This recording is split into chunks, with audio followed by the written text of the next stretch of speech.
नेता हो, चाहे युवा नेता हो, चाहे उम्र-दराज के नेता हो, उन सब में जिस तरह से आप देख रहे हो टिम्पल की नेताओं में जो जोश देखा है, जोश खत्म नहीं हो रहा है।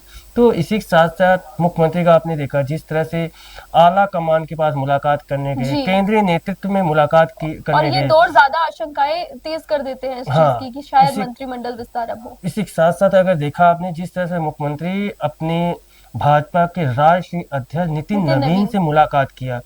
मुलाकात करते ही जो फ़ोटो वायरल हुए उसमें कहीं न कहीं ये देखने को मिला कि अब पार्टी के अंदर संगठन है के अंदर जी। जो सीटें हैं, जो बोर्ड है, बोर्ड के अंदर जो अभी से खाली है उसके अंदर कह सकते हैं कि जो नेता हैं उनको कहीं न कहीं जगह देने की बात की जा रही है, वो भी आप देख सकते हैं। उसी के साथ-साथ डिम्पल एक चीज़ ये भी देख सकते हो कि जिस तरह से राजस्थान में सरकार बनी थी, पिछला अगर जाके देखें 2023 में सरकार बनी थी उसमें आप जो घटनाक्रम देखा था मुख्यमंत्री के चेहरे को लेके जी। उस समय का देखोगे तो अचंभा हो गया। जिस तरह से मुख्यमंत्री के चेहरे के लिए 3-4 दिन तक मीटिंगें होती रही। ये कहा जा रहा है कि कहीं न कहीं एक वरिष्ठ नेता वसुंधरा राजे को कहीं न कहीं मुख्यमंत्री बनाने की बात की जाए तो उसी के साथ-साथ कई नामों की होड़ और देखा था। और कई ऐसे नेता थे, चाहे वो बालकनाथ थे, वो भी कहीं न कहीं जी। दौड़ में आगे थे।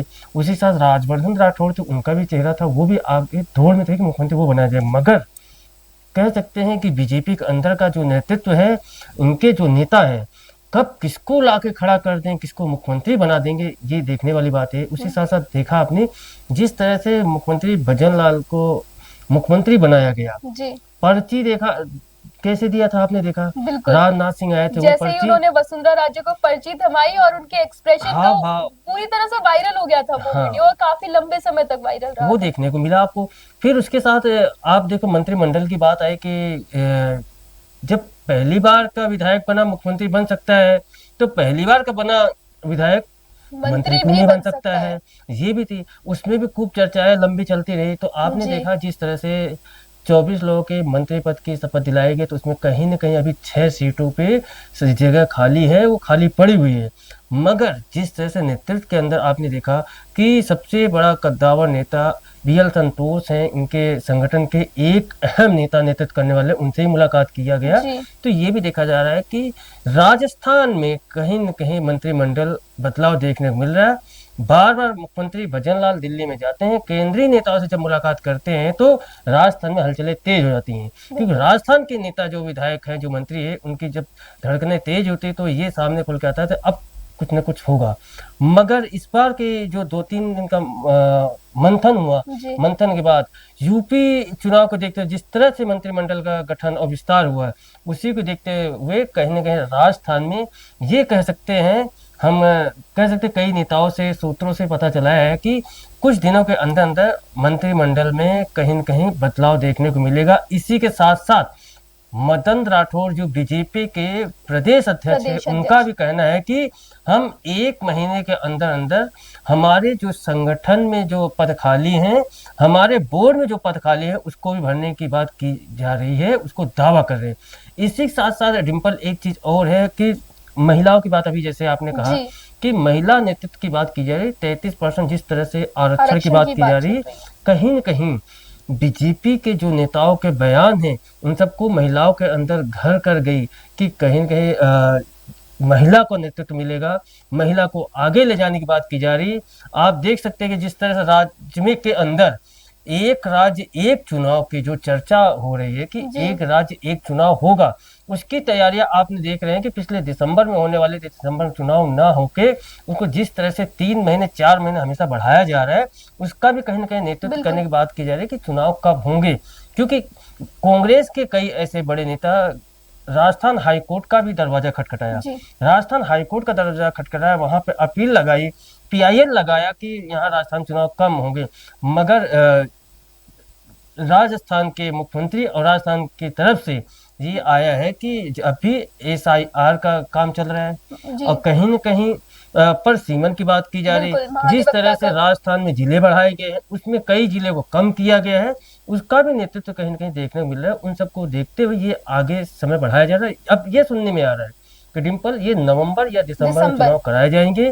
कह सकते हैं कि राजस्थान में अब करो या मरो की बात है, चाहे छोटे नेता हों, चाहे बड़े नेता हों, उनमें एक होड़ सी लगी हुई है कि ये कि अब राजस्थान में क्या होगा, क्योंकि जी बूस्ट मिलने वाली बात है कि बीजेपी के जो बड़े नेता हैं चाहे छोटे नेता हैं, उनके अंदर बूस्ट तो आ गया, मगर आम जनता के अंदर जाने की बात जो की जा रही है, तो जिस तरह से विपक्ष के जो नेता हैं, जो कांग्रेस के नेता जो इस तरह से हमलावर हो रहे हैं, जी जी उसको भी कहीं ना कहीं ये कहा जा रहा है कि बीजेपी के अंदर एक सबसे बड़ी बात ये है, अब तक का जो 2 साल का इनका कार्यकाल खत्म हुआ, अब तक इन्होंने 2 साल में काम क्या किए, उस विजन को लेकर, उस काम को लेकर आम जनता में दिखाने की बात की जा रही है।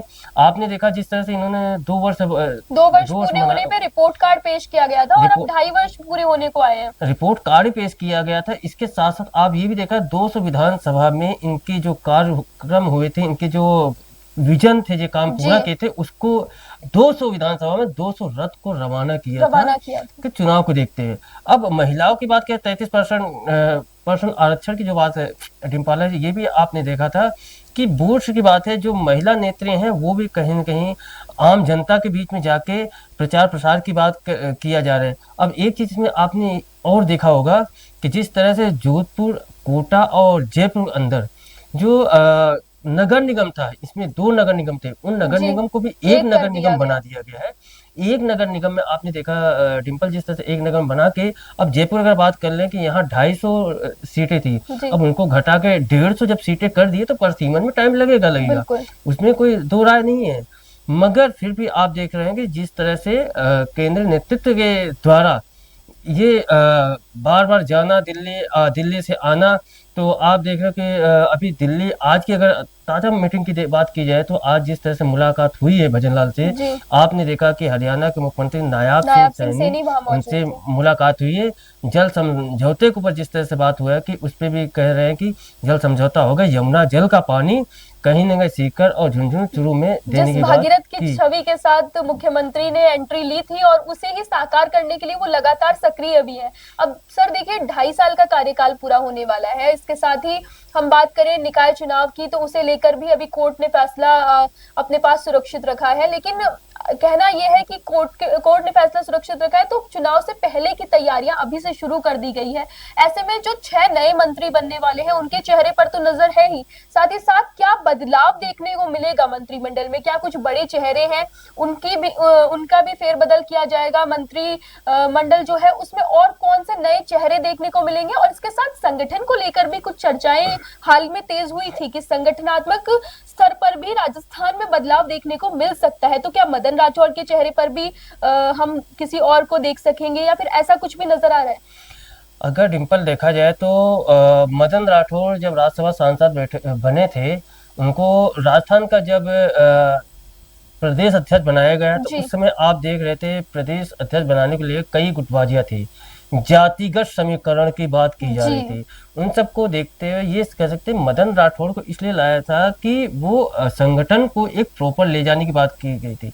आप ये भी बार बार सुनने में आता था, विपक्ष हमेशा हमला करता है कि बीजेपी में कई गुट हो गए हैं। कई गुटों की बात करें तो उनका जिस तरह से आरोप लगाए जा रहे थे कि पूर्व मुख्यमंत्री वसुंधरा राजे का अलग गुट चल रहा है, जी राजेंद्र राठौड़ का अलग गुट अलग चल गुट रहा है, है। सतीश पूनिया का अलग गुट चल रहा है। मगर इन सब आरोपों को हटाकर एक मंच पे लाने को लेकर नेता के जिस तरह से आला कमान केंद्रीय नेतृत्व के द्वारा जिस तरह बीजेपी मदन राठौड़ आए जी और जिस तरह उन्होंने नेतृत्व संभाला राजस्थान का, उसको देखते हुए आप देखिए संगठन की बात जो की जा रही है कि अब संगठन एक मंच पे आपने देखा भी है, बड़े बड़े मंचों पे जिस तरह से देखा इनके कार्यक्रम हुए हैं। जी वसुंधरा राजे भी हैं पूर्व मुख्यमंत्री, वो भी एक मंच पे आई। मंच पर आए। सतीश पूनिया है जो पूर्व प्रदेश अध्यक्ष है, वो भी एक मंच पे आए हैं।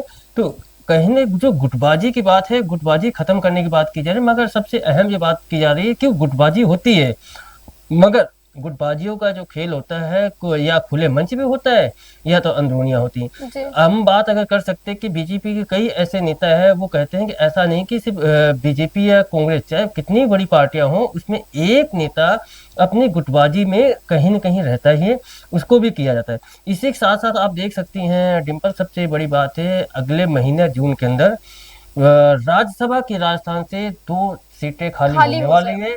उस पे भी देखा जाए सबकी नजरें, जी सबकी बिल्कुल नजरों की अगर बात किया जाए तो सबसे अगर बड़ा चेहरों का नाम किया जाए तो इसमें आप देख सकते हैं कि पूर्व प्रतिपक्ष नेता राजेंद्र राठौड़ पहला नाम उनका आ रहा है, और दूसरे नाम की बात किया जाए तो कहीं न कहीं सतीश पूनिया का सतीश नाम पूनिया। आ रहा है। अगर हम बात कर सकते हैं कि सतीश पूनिया क्यों नाम आ रहा है, तो आपने देखा जिस तरह से हरियाणा में वो प्रभारी बनाए गए थे, बिल्कुल। जिस तरह से उन्हें प्रभारी बनाए गए और हरियाणा के अंदर उन्होंने एक बड़ा नेतृत्व किया, वापस से सरकार ले आए।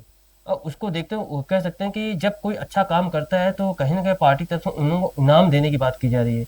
तो इसी के साथ साथ आप राजेंद्र राठौड़ की आपने देख रखा है कि अभी पश्चिम बंगाल में आपने देखा उन्होंने, हाँ, जिस तरह से राजेंद्र राठौड़ एक अच्छा महत्वपूर्ण काम करके आए, जिस तरह से पश्चिम बंगाल में सरकार आई है, जी उसको देख के भी ये कहा जाता है कि कहीं ना कहीं उनको भी इनाम के रूप के अंदर राज्यसभा के अंदर भेजने की तैयारी की जा रही है। जी इसी के साथ साथ ये भी सुनने में आ रहा है कि अगर तीसरा अगर विकल्प की अगर बात करें तो कहीं ना कहीं महिलाओं की अगर बात की जाए तो महिला भी कोई ना कोई जा सकते हैं। जो बड़े एक दो नाम है उनका भी नाम जानने की बात की जाए, वो महिला जा सकती हैं। जी उसी के साथ डिम्पल, सबसे बड़ी बात आप देखते हैं इनकी संगठन की बदलाव की बात देख रहे हो कि संगठन में जो महिलाओं की भूमिका है, महिलाओं की जो भूमिका है इनको अहम माना जा रहा है। कहीं कहीं महिला का आप देख रहे हो जो बड़े अगर चेहरों की बात करें, जिस तरह से आपने देखा महिला मोर्चा की अध्यक्ष की बात कर रहे हो जी, तो राखी राठौड़ राखी काफी एक्टिव और बहुत ही एक एनर्जीफुल जो चेहरा होता है, एनर्जी के साथ हर जगह रिप्रेजेंटेशन। राखी राठौड़ के साथ साथ अगर हम डिप्टी सीएम की बात करें तो डिप्टी सीएम भी बहुत ज्यादा एक्टिव हाल ही में नजर आ रही है।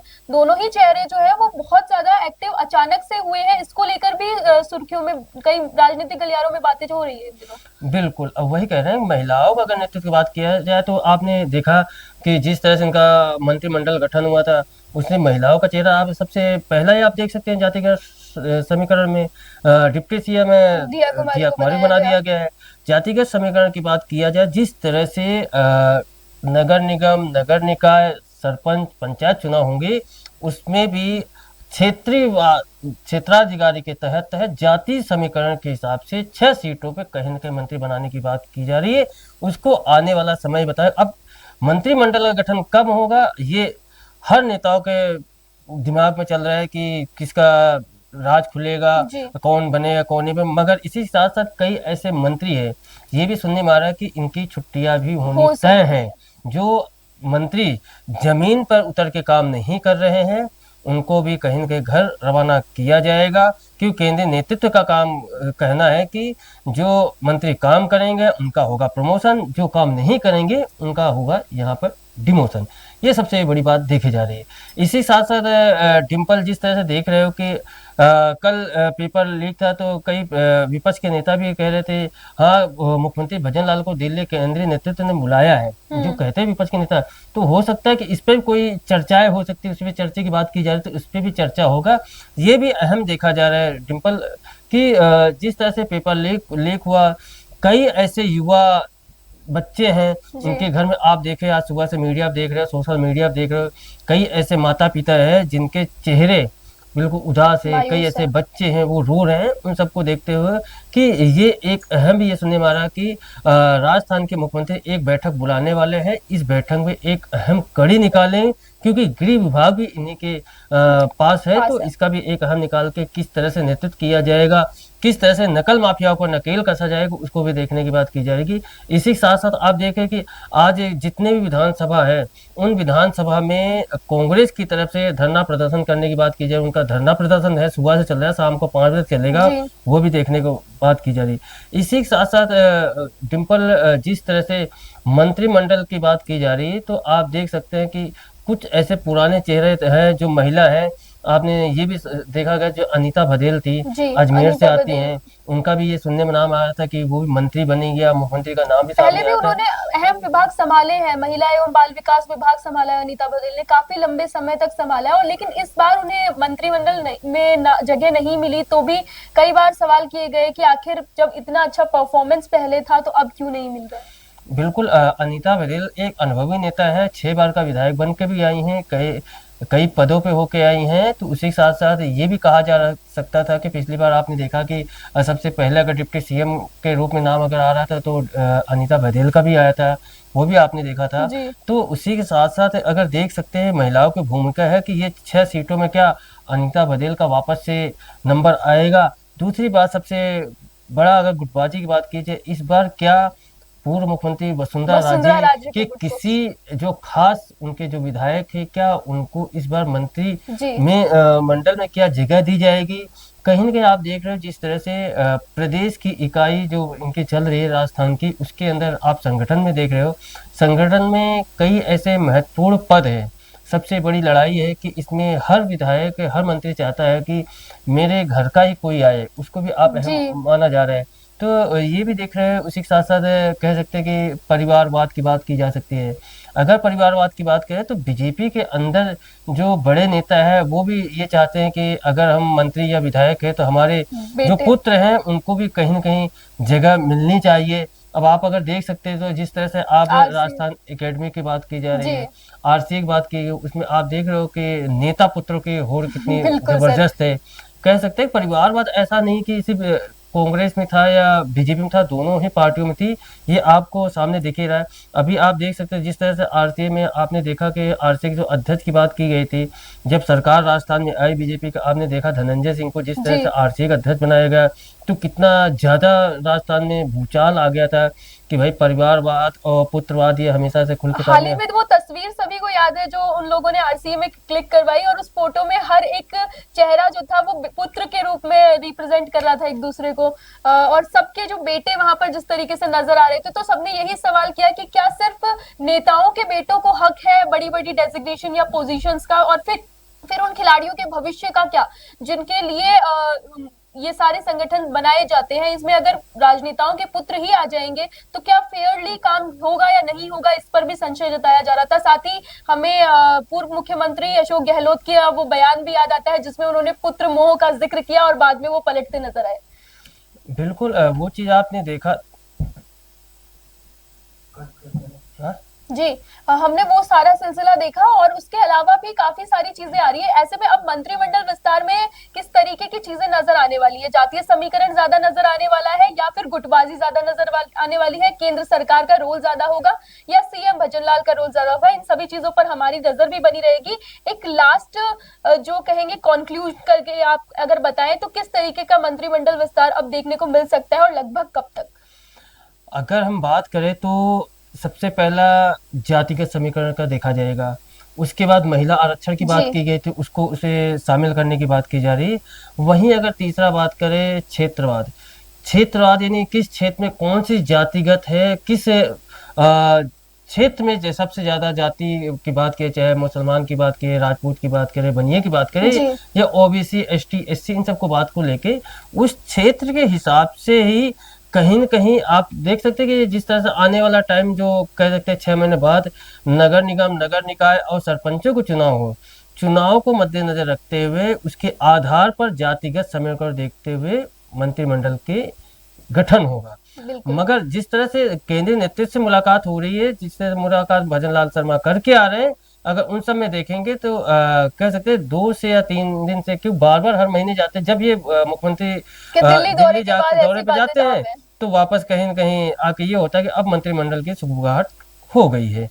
ये अब देखने वाली ये बात तो है। समय ही बताएगा कि ये सिर्फ बातें हैं या असलियत में हमें 2-4 दिनों में या इसी महीने में देखने को मिलेगा मंत्रिमंडल विस्तार। लेकिन इस पर हम सबकी नजरें बनी हुई है, हर एक राजस्थान वासी की नजर बनी हुई है कि अब किस तरीके के समीकरण देखने को मिलेंगे हमारे मंत्रिमंडल में, राजस्थान के मंत्रिमंडल में, क्योंकि 2.5 साल का कार्यकाल पूरा हो चुका है। ऐसे में नए चेहरों को देखने के लिए राजस्थान की जनता भी उत्साहित है और वो लोग भी उत्साहित है जिन्हें नए पद मिल सकते हैं। फिलहाल के लिए बस इतना ही, और अपडेट्स के लिए बने रहिए हमारे साथ। देखिए प्रधानमंत्री जी को ऐसी बातें कहनी है तो फिर पूरा हालात क्या है देश के और क्यों कहना पड़ा, तो तमाम बातें स्पष्ट होनी चाहिए देशवासियों के सामने। खाली उन्होंने कह दिया भाई सोना मत खरीदो या विदेश मत जाओ, उसकी आलोचना ही बहुत हो रही है और मीडिया वाले आलोचना कर रहे हैं। तो मेरा मानना है कि राहुल जी ने जैसा कहा उनको गंभीरता से लेना चाहिए कि वो नेता प्रतिपक्ष है और वो कहते हैं सोच समझ के कहते हैं बात। और जिस प्रकार उन्होंने एकदम, या तो उनको अभी दरें बढ़ानी होगी, उनकी हवा बना रहे होंगे, ज़्यादा संभावना यही लगती है जो राहुल जी ने बहुत पहले ही कह दिया था कि चुनाव समाप्त होते ही दरें बढ़ सकती है। भूमिका के रूप में मैं देखता हूँ इसको। भूमिका बांधी है प्रधानमंत्री जी ने और उस रूप में मैं देखता हूँ इसको। बाकी मालूम पड़ जाएगा अब क्या स्थिति बनती है, तो स्थिति स्पष्ट करनी चाहिए। चुनाव परिणाम को लेकर क्या कहना है? केरल में अभी कांग्रेस तय नहीं कर पा रही है कि ये कांग्रेस अपना, बीजेपी ने भी 10 से 12 बजे लगाए हैं। राजस्थान में क्या हुआ था, कितने दिन लगाए थे? ये दूसरी पार्टी में क्या प्रोसेस एडॉप्ट कर रहे हैं उसमें कोई टिप्पणी करने का किसी को अधिकार नहीं। और बाकी बंगाल में जो कुछ होगा वो एक प्रकार से इतिहास में कलंक के रूप में माना जाएगा। पूरे इतिहास के अंदर बंगाल में जो कुछ भी तरीका अपनाया गया, जिस रूप में धन बल का प्रयोग, पूरे मुल्क में तो जब चुनाव होते हैं तो करीब 3.5 लाख लोग लगते हैं KSF के या जो पुलिस वाले होते हैं पूरे देश के अंदर, और पूरे बंगाल में 2.5 लाख लगा दिए चुनाव में असेंबली के अंदर। SIR के रूप में 90 लाख से 27 लाख आ गए। 27 लाख लोगों का कन्फर्म हो गया, ये जिंदा भी है, वोट देने का अधिकार रखते हैं। उसके बाद में उनका वोट नहीं पड़ पाया, तो ये कितनी बड़ी दुर्भाग्य की बात है। एक भी अधिकारी को आप कैसे, एक भी वोटर को कैसे हवाला कर सकते हो? और मैंने पहले भी कहा कि अगर ऐसी स्थिति बनी, चुनाव पोस्टपोन करना चाहिए। सर नीट के एग्जाम में गड़बड़ी की चुनाव 27 लाख लोगों का फैसला होना चाहिए। तो इस प्रकार का जो चुनाव है ना, ये डेमोक्रेसी के हत्या के बराबर है। देश नहीं दुनिया में इसकी आलोचना हो रही है कि अगर यही तरीके अपनाए जाएंगे तो फिर विपक्ष का मतलब क्या रहेगा? इसका मतलब मोदी जी बोलते थे पहले विपक्ष या कांग्रेस मुक्त भारत पहले बोलते थे, फिर कहने लगे विपक्ष मुक्त भारत। तो अगर विपक्ष ही नहीं रहेगा तो फिर आप सोच सकते हो देश में क्या होगा। अभी देशवासी समझ नहीं पा रहे, वो सब शांत है, पूरा देश शांत है। हिंदू धर्म के नाम पर जो राजनीति कर रहे हैं, हम लोग हिंदू नहीं है क्या? हिंदू कौन है? सब इनको वोट देता है। हिंदू कौन सा वोट इनको देता है भाई? 100 वोट पड़े हैं चुनाव में 2014 के अंदर। 100 वोट में से 31 वोट पड़े हैं मोदी जी को, बीजेपी को। इसका मतलब क्या हुआ? 70 वोट तो खिलाफ पड़े थे कम से कम। यही तो बात हुई, और क्या हुई? तो क्या जो 31% वोट आए खाली सब हिंदुओं का है क्या? सब हिंदू ने, जो 70% वोट नहीं पड़े हैं उसमें हिंदू नहीं है क्या? 69% वोट नहीं पड़े हैं उस वक्त में, बीजेपी खिलाफ पड़े वोट, तो 69% वोट उसमें अधिकार हिंदू है ना, तो हिंदू ने वोट इनको कहाँ दिया है? बाद में 36% हो गए। कहने का मतलब ये कि इस प्रकार की जुमलाबाजी करके जो भड़का रहे लोगों को भ्रमित कर रहे हैं, और बंगाल में कमाल ही कर दिया। जिस प्रकार से इन्होंने जो है लेवल प्लेइंग फील्ड की धज्जियां उड़ाई है, बराबरी का कोई रखा ही नहीं, मापदंड नहीं रखा TMC के साथ में। और TMC वालों ने कोई गलती करी, उसका नहीं घुसे। बीजेपी को घुसने का श्रेय किसी को जाता है तो जाता ममता बनर्जी को।